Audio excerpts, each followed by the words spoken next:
We are now well into the second week of the airstrikes in Iran, the war in Iran. If we want to get technical about it, as whether or not we're going to debate if it's a war, it certainly looks and smells like a war, so we'll stick with that. And of course, most of this is being done from the air. So, who better to join the conversation today on Now and Next?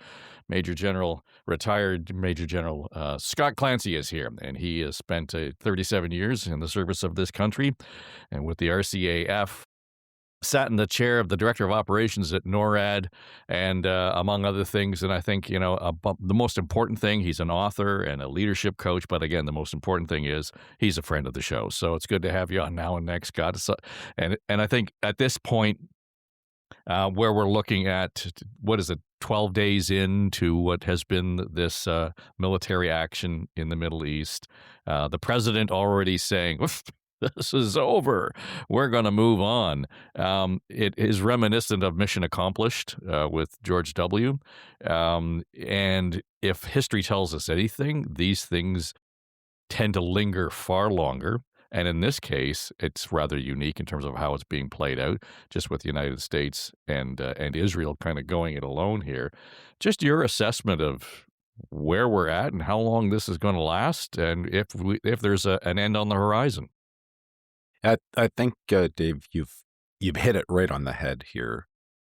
At the beginning of this, I was kind of like, okay, maybe there's a glimmer of difference in the way that this administration is going to approach this in terms of goals outset. They laid out 4 very clear goals: nuclear program, ballistic missile, their Navy. It was the 4th one that was kind of wishy-washy: their ability to propagate terror beyond their borders. You're going, that's tough. That's like going after organized crime. You're never going to actually achieve victory at that. You're just going to continue to try to achieve victory with that. It's like an ongoing thing. And then they removed that 4th goal when Pete Hegseth at his briefing on Tuesday said, "Oh, here are the 3 goals." And you're going, President said 4, now you said 3. And then, total annihilation, complete surrender. Like, what? And all I can think of is this is a president who's going to flood the zone. This is a Bannon thing, right? Flood the zone with rhetoric so that he can frame any end state as the intended victory from the very beginning. And that's going to be really problematic for military operations. I thought the ballistic missile program, the nuclear program, their Navy, the Navy, whether it's mines or fast attack boats, that impacts the shipping in the Gulf. Yeah, that's a measurable thing. That's definitely a military objective to achieve. The ballistic missile program, yep, the production of it, their associated drones and their ability to retaliate. I can see those as military objectives. And obviously their nuclear program. I think those were military objectives that you could go after. The problem's going to be is that these things not only take time, but the administration's making direct correlation between decreases in attacks and their success. So, for example, yesterday was the lowest number of ballistic missile launches out of Iran since the retaliatory attacks began. That's a direct relationship to attrition. Some of it is going to be attributed to attrition. But it could also be that the regime is withholding their ballistic missile stockpiles so that they can survive for the end of this conflict. That this is kind of the wishy-washy part. We watched this during the Kosovo bombing campaign, where the Allies, including Canada, achieved great successes in destroying Serbian armor and said basically the JNA in Kosovo is destroyed. And then once we achieved the peace accord, we watched all of the Serbian armor drive out of Kosovo. And you're going, maybe we didn't achieve the successes we actually thought. We were blowing up cardboard dummies and things like this. So there's, you got to watch the success in here. I think that Iran is achieving some of its intended effects with respect to retaliation. They are coalescing the will of the Gulf states, not around get this finished once and for all, but stop the fighting. And that's a different outset from the Americans, and that's why you're seeing the pressure. The other intended effect that Iran is having, I believe, is assisting its allies. So by closing the Straits of Hormuz, somewhere between 20 and 25% of all the world's oil production passes through that straits. But 3/4 of that is destined right to Asia. So China, India are going to be turning to other oil producing nations, Russia. And by funding Russia's liquid natural gas, boom, they basically are funding the war in Ukraine. So this is coalescing effects of allies against it. You can see, the escalation with respect to the targeting data that Russia's providing to Iran. This is only going to get worse. So the way you spell this out to me, if you and I were playing, on the risk board, there doesn't seem to be a whole lot of strategy that has gone into this. And I say that in terms of strategy being forward thinking, because it doesn't take long to figure out that China benefits by shutting down the Strait of Hormuz, and as a result, so does Russia. And then we close the loop by saying Russia's giving Iran intelligence on, military activity by the Americans. So all of this is actually working against any kind of military strategy by the U.S., no? So that it depends on your framing, right? I'm going to give you a different paradigm. And it's not that I necessarily believe this, but maybe it could give a perspective to everyone out there. Imagine if Donald Trump and Vladimir Putin at their meeting in Alaska basically did what the Yalta Conference did in 1945. You take your sphere of influence. Yeah, I'll be performative with respect to peace negotiations in Ukraine, but Ukraine is in your sphere of influence, and. I'm going to take mine. So, Cuba, Venezuela, all the rest of that stuff. Say what you're going to say, do nothing.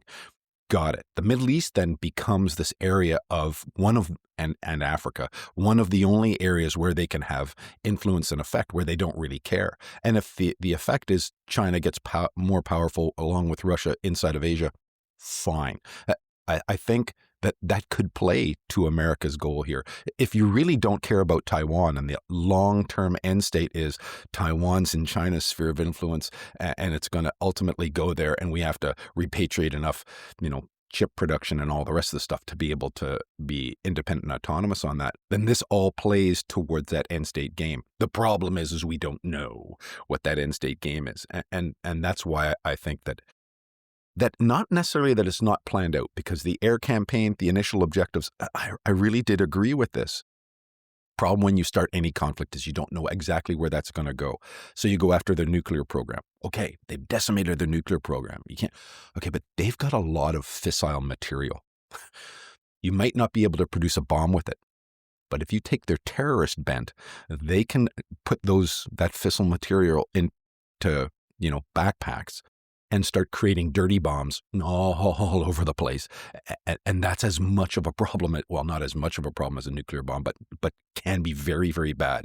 Dirty bombs with radioactive material, going off with conventional munitions all over the place. These are things that the Gulf states are going, this is really not what we wanted to be having as an impact. So is the stopping of shipping through the straits. So I think there was a calculus here, but the calculus resembled more like Libya. Hey, the people are going to rise up. The people are going to do this. They're going to take care of this. And this is going to be, and Libya and Iran are fundamentally different. There's some history here, right? 1979, that revolution was against a U.S. and British-backed Shah. The people rose up. And then once the people rose up, you had a very nascent regime. And it was Kurdish minorities and other ethnic minorities that started to say, yeah, we don't want this revolutionary peace here. It was the Revolutionary Guard being created to quell those things that solidified the institutions of Iran. Ever since then, they've been continuing to solidify this. There is no opposition force in Iran to counter the government. It would have to be a popular uprising. And by arming ethnic groups, you actually coalesce spirit against the ethnic groups, against U.S. involvement, not for it. So, the CIA funding of Kurds and things like this becomes wildly unpopular within Iran itself. And then you've got Turkey and Pakistan watching very closely as the CIA does these things, because they think that the next thing is they're going to be arming groups in and around their nations with this. It's basically coalescing support against the Americans. It's that anti-American sentiment. So you got to be very careful with the miscalculations that happen here. And I think that what happens in the next little while, because if they're going towards regime change and just not trying to say it, this is going to drag out and they're not going to achieve that. If they focus on those military objectives, then maybe, even if they continue the campaign for a while, then they can achieve those military effects. But even if they achieve those 3, maybe 4 military goals, Well, how does that long term change what you've just described in terms of this sort of anti-Western, anti-American sentiment that has been festering for the last, almost a half century? That's going to be hard to uproot and change the culture there. No. Maybe in Iran, I think Iran's going to be Iran, and you're going to want to just watch that propagate as the regime either severely oppresses its population as a result of what's going on here in the regime change and the solidification of the new supreme leader's power hold on the nation, or whether it acquiesces to some of the more populist ideas, around the Gulf as it pertains to Iran. Okay, but Iran's going to be Iran. Around the Gulf states, two things were fundamentally true. One, everybody's condemning the retaliatory effects of Iran, but everybody remembers that they petitioned the Americans not to start this conflict in the first place. That's why you got to watch that anti-American sentiment, as you so rightly allude to. But if you get to a diplomatic solution that has a decrease or eradication of the ballistic missile program, significantly withered, if not non-existent ballistic missile program, and the Iranian Navy that's decimated to the point where they can't really affect shipping in the Gulf, this plays to all of the Gulf states. And then some of the pain that they've been incurring up till now becomes, okay, you know what, we're much happier with the outcomes now. I just don't think that you can achieve this. And I think that mines in the Straits of Hormuz, which has come up in the last 48 hours here, is a classic case of just how far you can go and what you can't do. So sea mines, very small, difficult makeups, some tethered, some just free floating. And it's not the mines of World War II that we think that actually has to necessarily contact a vessel. They can go off just with proximity. The magnetic anomaly detection within a mine can just set it off remotely. Ship passes by, it's got a big enough magnetic signature, things go boom. Those can float around for a very long period of time. And it's when the Americans say, oh, we'll just escort vessels. Escorting vessels, you pull a ship alongside, military ship alongside, and it goes through the straits in advance. That's not a mine clearer. There are very, very few mine clearing capabilities in the world. And the Americans own a lot of it, but it's still not very much. And you'd have to clear every single vessel. You'd have to escort every single vessel as it goes in and out. And that's a very slow and painstaking process. Demining is very much like that. Escorting and providing air protection from drones and ballistic missiles and things like this, that you're basically extending the bubble that's over top of a military vessel to those tankers. Fundamentally easier to do than escorting them through mine territories. So the Iranians, and you can mine with, a sea trawler, like you can just throw them out the back sort of thing like this, and they float around. And it's the threat of the mines that are as damaging necessarily to shipping because, insurance companies are saying, so there's mines in those things. Okay, here, I've just quadrupled your insurance cost, making shipping through the Gulf, financially unstable. So, whether they can get after all of these things is going to be problematic. So what's the diplomatic out here? What's the end state? And if it's regime change and boots on the ground, everybody says, well, the Americans have amassed a significant force. There's 2 carrier strike groups. Basically, there's a MU or a Marine Expeditionary Unit on each one of those carrier strike groups. It's about a battalion group or 1,100 Marines on each. That's not an invasion force, not against the Republican Guard Corps that's thousands and thousands of troops that are bent on countering U.S. aggression. And what you would do is you'd coalesce all of the states around the Gulf against you. So ground forces on the ground, they don't have it first, and I can't contemplate how that would actually help the end state to this conflict. How much more complicated is this? Because we've also got Israel involved here, calling shots. They have their own objectives. Very clearly, they're not in the same order, if at all aligned, this early on in the conflict with the Americans.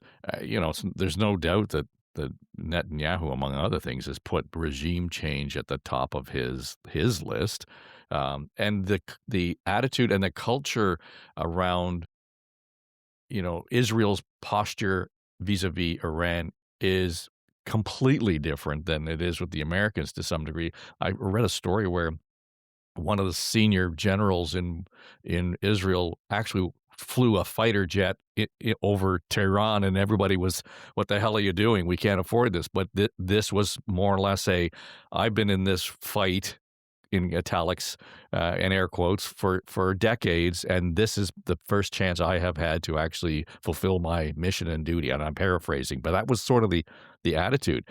That creates a whole different dynamic, and I dare say a danger in here vis-a-vis how this is going to play out and what the end game is now. Absolutely. So remember when I said, the Gulf states stop the fighting versus finish this once and for all? The Americans, where are they in this game of the end state here?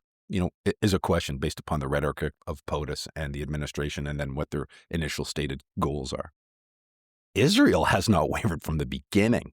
Like, they are finish this once and for all. And you can make the case they're going to use this moment in time to resolve the issue of Hezbollah in southern Lebanon, as well as the influence of Islamic fundamentalism in the West Bank as it pertains to the settlements, and once and for all reestablish control. Abbas is out, and. You make the case that Abbas and his peripheral security forces aren't really maintaining any kind of security in and around the West Bank anyways, but there's some nuances here as well. Yeah, it complicates things for the Americans for sure, but it's really understandable. To be clear, Iran in their constitution wants the eradication of the Zionist state of Israel. So given the opportunity to go in and strike and eliminate, if not the regime, its ability to export terror so that it's going to be decades and decades before they come back, definitely in Israel's vested interest. But to be clear, there's a mindset here that has lasted since 1948. Those people who study Israeli defense policy for years, and even their conflicts, every war that they fight is a war of national survival. Everything, from the 5 nations, Arab nations that ringed them, that invaded the instant that, Israel was partitioned in 1948, to the successive wars of, occupation that their surrounding neighbors have tried to wage in on them, to the peace accords that they've tried to garner. They're always under attack. Hezbollah is the manifestation of that as well, right? A proxy force that has taken thousands of Israeli lives as they rain terror in and around the northern portions of Israel or throughout it, based upon whatever missile system they're launching on any given day. So Israel's, their invasion in 1982, all the rest of the things that they've done in southern Lebanon to try and push things out, and then successive Lebanese governments that refuse and cannot get a hold of the fundamentalist pieces of Iran that are influencing southern Lebanon and raining terror down into Israel. So for them, it makes total sense. And it makes total sense to me too. I'm going to go after this. But those two goals, if the Americans get to a diplomatic solution too early, what's Israel's reaction going to be?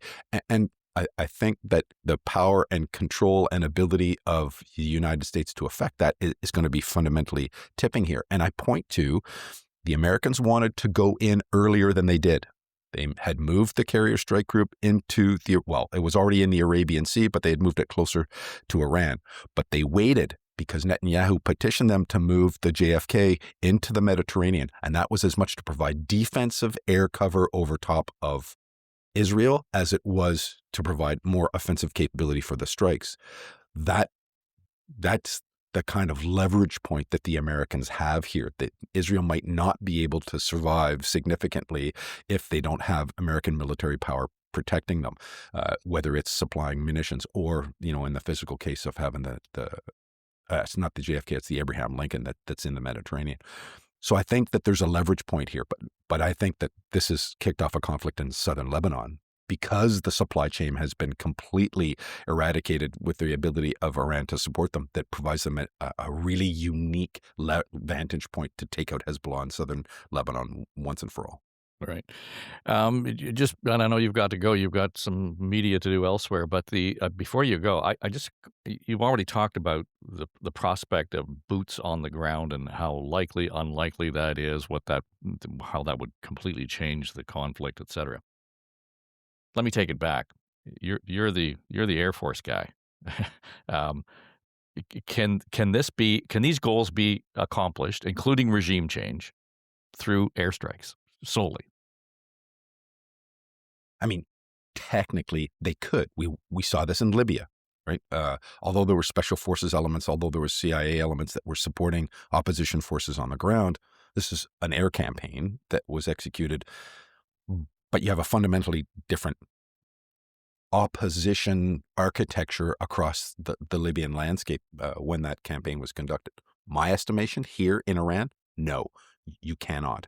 I don't think that you're going to do anything in the long term except coalesce, those people who are in Iran that don't like the regime, but are not going to risk their lives to go out in the streets and rise up. And you'd have to have a populist uprising that is the vast majority of the population.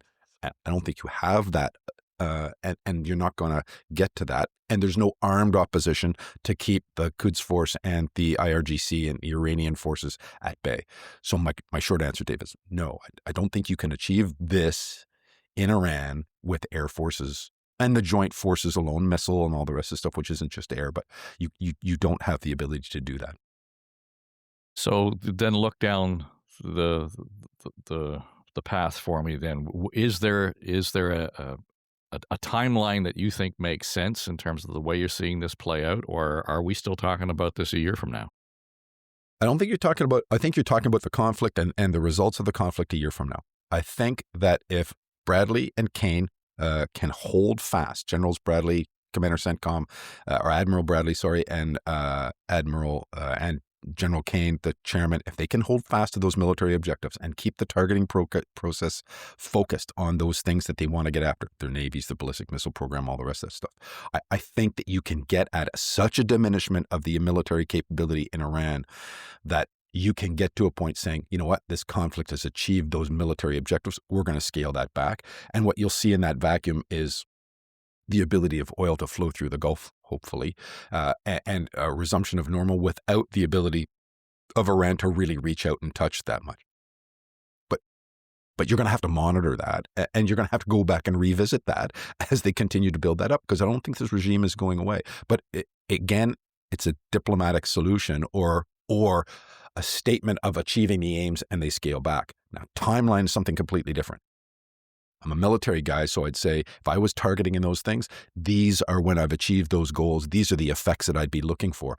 And I'm not even sure, even if you saw those effects, that you would have actually achieved them. So, for example, hey, they're not striking with any ballistic or cruise missiles, and they haven't for 1 week. That doesn't mean that you've necessarily destroyed them all. That just means that they're not showing you where they are. Those are two different things. I think that's going to be tough. But I think there's a military objective here. Timeline? 2, 3, maybe 4 more weeks, and you're going to start running out of targets to strike at, I think. Well, and then you've also got the short attention span of the man behind the Resolute desk. So there we go. That's the unknown factors, the unknown here. Yeah. And I can only imagine that the military leaders and the leadership there are looking at this and saying, okay, we've got what we know are targets and goals, etc. But if the president just opens his mouth at any point or opens up his social media at any point, all of that becomes a variable that is really difficult to work around in terms of making sure that from the policy, the public, the diplomatic perspective, that all of this kind of plays, out the way you would want it to play with some level of I dare say, I don't know if certainty is the word you want to use, but you know what I mean. So the question was, in all of the operations that I've been involved with, we've had, especially at that executive level, you've got a keen eye on what that strategic piece looks like. You're hanging on words of that, but you're making sure that you're querying those political aims, very carefully. So we want to do this. We want to achieve that. Why? Or how do you see that? Ask those difficult questions, put government in that position to actually explain those things. Query them and educate them around this. This is what this means. This is how this is going. Provide proper military advice. What I'm not convinced is that at those executive levels where they're having those honest and frank conversation, what did the president mean by it's over soon? Like, how do you see that? I don't think they're asking. So unconditional surrender. So we're going after everything of national power to erode, like this is the Dresden firebombing to, twist in industry to take out every, like, are we going after everything here? Like, I don't think they're having those conversations. They're holding fast to those military objectives, and they're carrying that campaign on, and they're allowing the rhetoric to go on in an echo chamber. Mm-hmm. That is a dangerous way to do business. Yeah, indeed. In a dangerous business to begin with. General Scott Clancy, thank you, sir. It's always great to have your insights, and we'll have to have you on just to give us the new pulse in a week or so, just to see how this is all playing out. Thanks again. It'd be my pleasure, Dave. You guys have a great day.